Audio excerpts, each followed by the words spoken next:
Salut, c'est Clément. Dans cette vidéo, on va parler du sujet très excitant du retard.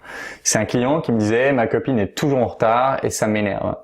Et du coup, je lui ai demandé de se rappeler d'une situation où elle était en retard et que ça l'avait profondément énervé. Alors il me dit c'était mon dernier jour avant de partir à Toronto et ils sont à Montréal. C'est mon dernier jour avant de partir à Toronto et du coup, on a prévu d'aller au mont je sais plus quoi pour pique-niquer.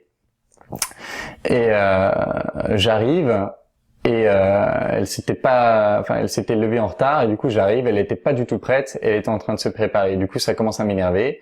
Je me mets sur le canapé, je lui parle pas, je suis sur l'ordi, elle me pose des questions, je réponds par oui ou par non et ça me saoule.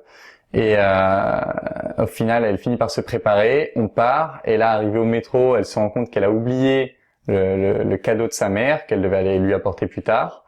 Cadeau d'anniversaire. Du coup, là, je craque complètement. Je me dis, ok, c'est foutu pour la journée. On revient à l'appart, je lui parle plus du tout.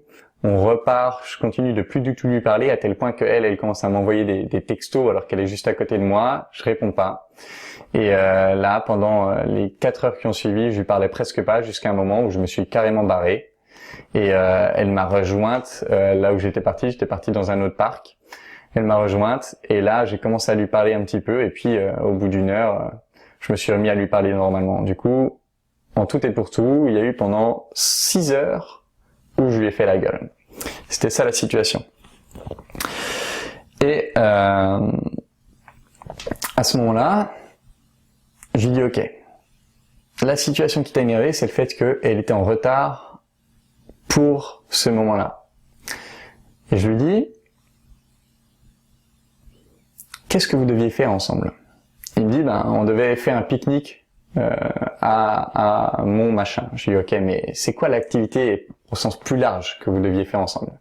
Il me dit, on devait passer un bon moment ensemble. Je lui dis, ok. Et est-ce qu'elle était en retard pour l'activité passer un bon moment ensemble? Quand t'es arrivé à l'appart, elle était là. Donc elle était dispo. Elle était là pour passer un moment ensemble à l'heure. Par contre, toi, t'es arrivé, tu faisais la gueule, et t'as fait la gueule pendant les 5 heures qui suivent. Donc, certes, elle est en retard pour l'activité pique-nique, mais pour l'activité passer un bon moment ensemble, elle était là, et toi, t'es arrivé 6 heures en retard. Alors, qui était en retard? Qui était le plus en retard dans l'histoire? Et quand je lui ai dit ça, il a fondu en larmes, et il s'est rendu compte que, c'était lui qui était en retard dans l'histoire. C'était lui. Et au moment où il s'est rendu compte de ça, je lui ai dit, ok, qu'est-ce qui se serait passé si tu t'étais pas dit qu'elle était en retard? Si t'étais arrivé en disant, elle est pile à l'heure pour passer un bon moment. Il me dit, je serais arrivé, je lui aurais montré de l'attention, je l'aurais embrassée, je l'aurais prise dans mes bras, en voyant qu'elle était pas prête, je lui aurais dit, écoute, si tu veux, va prendre ta douche, et puis moi, je vais préparer le pique-nique en attendant pour nous faire gagner du temps, et puis je lui dis, ok, et au moment où tu te rends compte, t'arrives à la station de métro, tu te rends compte qu'elle a oublié le cadeau, comment est-ce que tu aurais réagi? Il me dit, je me suis dit, c'est pas grave, c'est pas 20 minutes qui vont gâcher la journée, on va récupérer le cadeau, et puis terminer. Et du coup, j'aurais passé une super bonne journée dès le début. Et du coup, au moment où il s'est rendu compte de ça, il s'est rendu compte que c'est lui qui a gâché le moment, et pas elle. Et là, encore une fois, ils font en larmes, et je lui dis, est-ce que tu penses que ça mériterait peut-être de lui faire un petit message? Et il me dit, ouais, je vais lui écrire une lettre et je vais tout simplement m'excuser. Et je lui dis, et à ce moment-là, qu'est-ce que tu avais pensé d'elle déjà?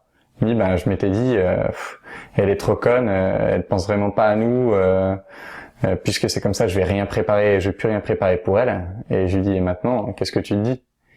Et il me dit, je me rends compte que c'est moi qui suis trop con dans l'histoire et que j'ai rien compris. Et là, je dis, ok, comment tu te sens maintenant? Il me dit, je me sens soulagé parce que je me rends compte que ce truc-là, je l'ai traîné depuis des mois et je me rendais pas compte que en fait, j'avais toujours pas compris ce qui s'était vraiment passé. Et maintenant, je comprends et j'ai juste envie de lui dire pardon et que voilà, la prochaine fois, je vais plus me prendre la tête. Et je lui dis, ouais, le retard, ça existe pas. Ça existe plus maintenant pour toi. elle sera toujours à l'heure pour passer un bon moment avec toi. Peut-être qu'elle sera pas à l'heure pour le pique-nique, peut-être qu'elle sera pas à l'heure pour le ciné, pour le resto, mais elle sera à l'heure pour passer un bon moment avec toi. Et au final, ce que tu veux, moi je vais demander, mais je paraphrase, ce que tu veux, c'est juste t'amuser avec elle, rigoler, vous donner de la tendresse, vous dire que vous vous aimez, vous prendre dans les bras, et ça, qu'elle soit prête ou non, vous pouvez le faire. Donc ça a été une grosse libération pour lui, et ça a été vraiment un moment très fort. Et si, bon là, vous lisez entre les lignes, vous pouvez certainement résoudre tous vos problèmes liés à elle est en retard, il est en retard.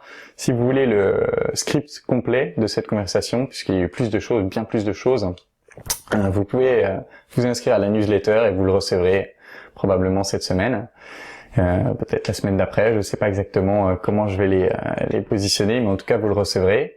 Et vous en recevrez chaque semaine des nouveaux scripts de conversation sur des sujets comme ceux-là qui vont vous permettre de vraiment voir les problèmes au moment où ils se produisent pour ne plus avoir de mauvaises émotions, ne plus tout simplement vous disputer avec votre conjoint pour des choses pas importantes.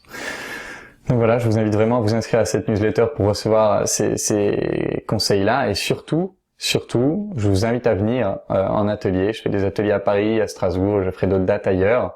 Venez aux ateliers, venez tester ça pour vous, adaptez-les à vos problèmes, et vous allez voir que très rapidement vous allez pouvoir vous libérer de pièges émotionnels dans lesquels vous étiez et qui vous font souffrir au quotidien. C'est vraiment très fort et assez rapide à faire.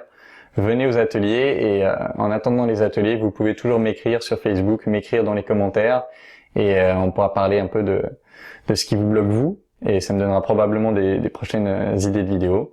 Donc en attendant, inscrivez-vous à la newsletter pour pouvoir recevoir ces scripts, ces extraits de coaching qui vont certainement vous faire voir la réalité d'une autre façon, qui va bien plus vous apaiser.